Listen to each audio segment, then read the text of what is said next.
cultural Confederates. So welcome back to the channel. It's Sunday night. Happy Sunday, everybody. Now, I normally do my Oddly Friday news segment on Fridays, and I was planning to do that tonight. But the gods are smiling. They're smiling because they dropped this in my lap. I happened to see this morning. Matt Walsh posted this yesterday, I believe it was. And he's talking about how the ultra-left activists are going at it again, taking down all these statues. 2 Confederate statues taken down in Jacksonville.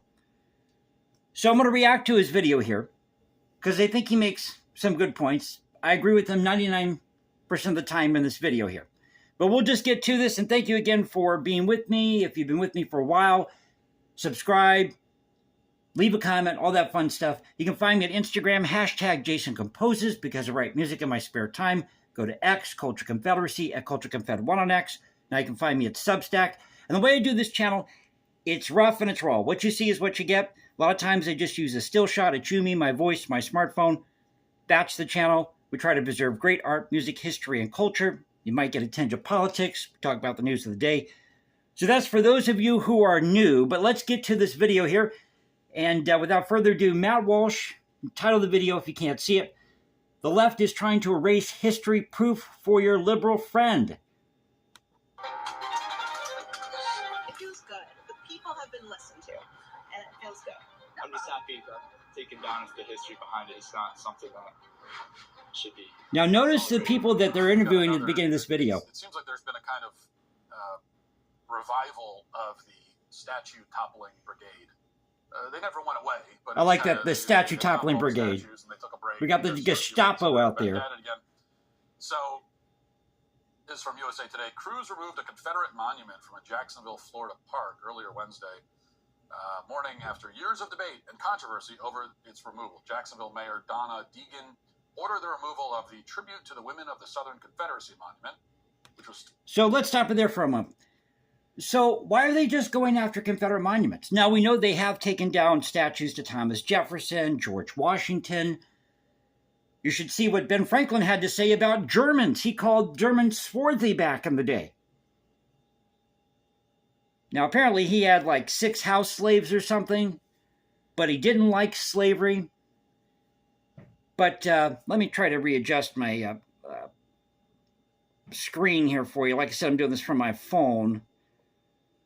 And I don't have a real steady surface to do this from, so. But Ben Franklin called these people swarmy, or swarthy. Called them swarthy, not swarmy, but swarthy, which means somebody who's dark-skinned. You have a lot of dark-skinned Germans. So he was very suspicious of the Germans. And he was quoted as saying, "Why should we be sending over here the sons of Africa? We don't need any more Africans here in the United States." That was Benjamin Franklin. Wait till we get to Leland Stanford, which I've talked about before. But why are they just going after the Confederate statues here? Which has stood north of downtown in Springfield Park since 1915. Since 1915, and now all of a sudden they're offended, you see.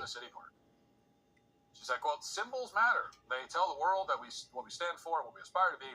By removing the Confederate monument from Springfield Park, we signal a belief in our shared humanity. That we're all created equal. Our shared humanity. The same blood running through our veins, the same heart and soul." No, I'll agree with that. Yes, we're all human. The crowd gathered on the sidewalk erupted in cheers as crews took down 2 bronze statues, one of a woman in robes carrying the Confederate flag, and the other of a woman reading to 2 children. The opponents of the removal, State Representative Dean Black, blasted the move as a stunning abuse of power by Deegan. He said doing it without consulting city leaders or having a vote by the city council is another line of woke Bingo. If you want to remove these statues, vote on it. I don't have a problem with that. So if your community doesn't want a particular statue in a particular area, then go have a vote on it. But these people who think they're just appointed by God or the anointed one to take these statues down, that's BS, total BS. It should be left up to the people in your community whether or not they want to take down these statues. Cancel culture and tearing down history. So once again, this was something that was done just like over Arlington National Cemetery. I mean, they're doing this without any authority to do it. They're just taking it upon themselves. Exactly. Here's some photos. I just want you to see photos of them taking down the statue. So there's. And notice how precise this is. Just want you to get a look at that statue. Look how offensive that is. Let me readjust my gross and offensive and screen here, or my computer. I'm sure I'm glad they got rid of that finally. I mean, look at that. Just terrible. How offensive is that? He's right. How offensive is that? A woman reading to a child. Very offensive stuff. It's just gratuitous. You can't have that in a park. What will the children think? What will the children think if they look at that? The children. It's always about the children. Notice that? The children. Well, once again, you know what the children will think? They'll think nothing.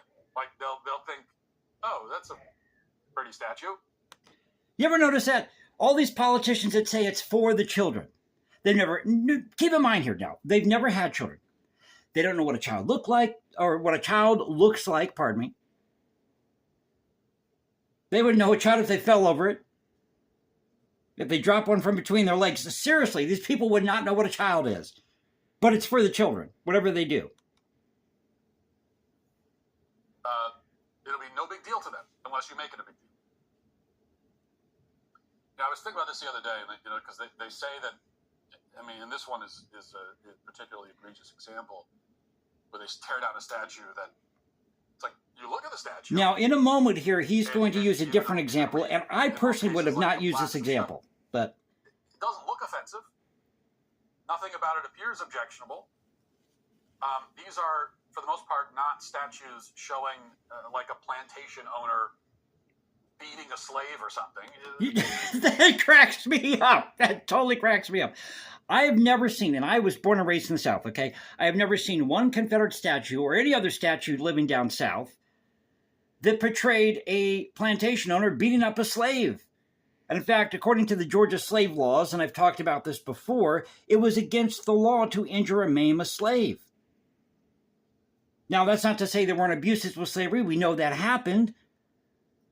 But I've never seen a statue. Please let me know in the comments section below if you have ever seen a statue where a plantation owner is beating a slave or an indentured servant. That's not what these statues are. This one is a woman who's reading to her children. Yeah, but she's a Confederate. She's evil. They don't look offensive. They have to come down. I'm saying that tongue-in-cheek, of course. Because of the intention behind them. That's what they say. And the claim is that the monuments went up during Jim Crow as a racist symbol, and they have to be removed. Now, I don't think that's true for most of them. Yeah, and during the same time, there was a lot of anti-Irish and Italian and German and Czech sentiment. So what do you make of that? What do you make of that? Many of them, including this one, did go up 100 years ago, which is all the more reason to keep it up. And Jim Crow, by the way, started in places like Connecticut and Massachusetts, back to the 1830s, 1840s, that time period. For 100 years, in and of itself alone is not always a reason to let it stay there.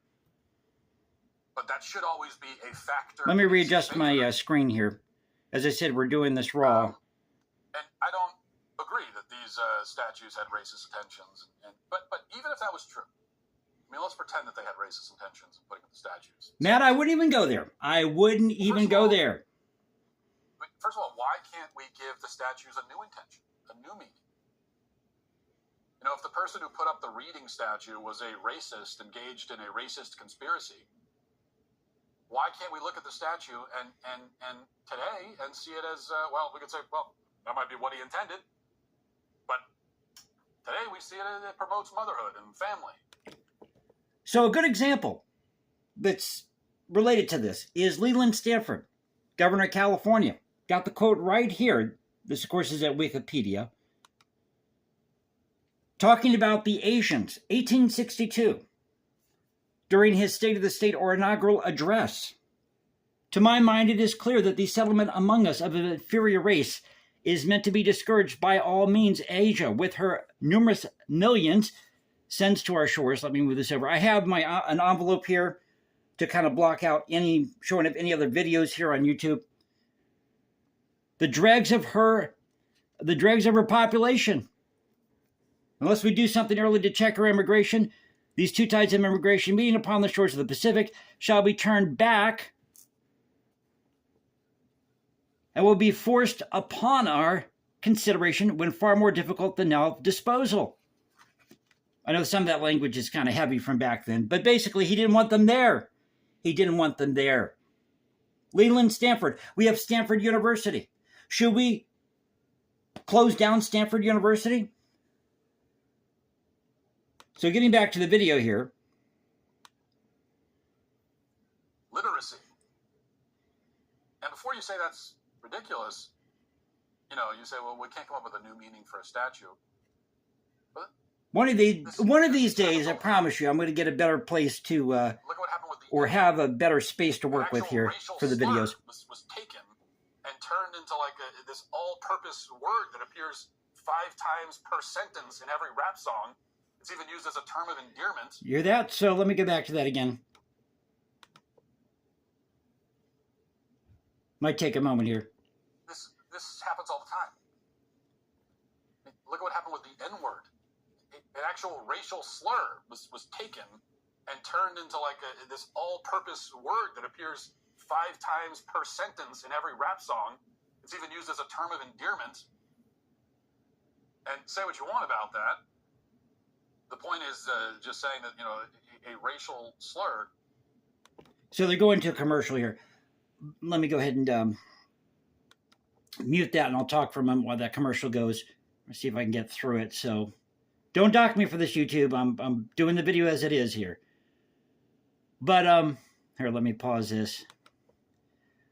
So he's right about this. Why is this word, the N word, being used all of a sudden on rap songs? We're seeing it, you know, everywhere. 5 times in one lyric. I blame a lot of that on modernism. Just people who don't know how to write a good song. Nothing more, nothing less. A greeting for the people who the slur was originally used against, and yet a statue of a woman reading to a child can't be interpreted or seen in any way beyond how it was allegedly intended when it was erected 100 years ago. And again, I'm not agreeing that it had a racist intention. I'm saying for the sake of argument. But here's the more important point. It's if the alleged intent behind the statue is what matters, more even than like the statue itself, then so does the intent behind removing it. This has always been my argument all along. Then the answer should be to that, don't remove them. Leave them up. Don't remove these statues. Leave them up. Either it all stays up or all comes down. What do you want? Or which do you want, rather? Or one of my arguments, anyway. It's like, no matter how you feel about these statues in a vacuum, what you have to remember is the intent, the people who are taking it down. Why are they doing it? And what message are they trying to send?